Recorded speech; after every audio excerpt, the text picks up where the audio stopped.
na Mungu wa Israeli akasema, lau kwamba ungenibarikia kweli kweli na kuzidisha uzi langu, na mkono wako ungekuwa pamoja nami, nawe ungenilinda na uovu, ili usiwe kwa huzuni,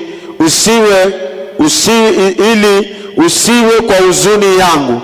Naye Mungu akamjalia hayo aliyoyaomba. Bwana Yesu asifiwe.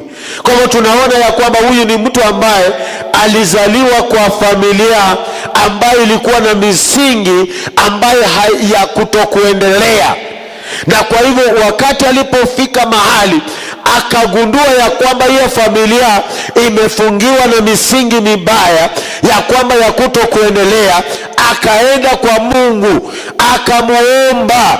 Alipomuomba, Biblia inasema ya kwamba naye Mungu akamjalia na akamtendea vile alivyoomba. Kwa hiyo mchana wa leo tunaweza nenda na misingi zetu. Bwana Yesu asifiwe. Katika Psalms chapter 11 inasema ya kwamba misingi ya mwenye haki ikiharibika, je, mwenye haki atafanya nini?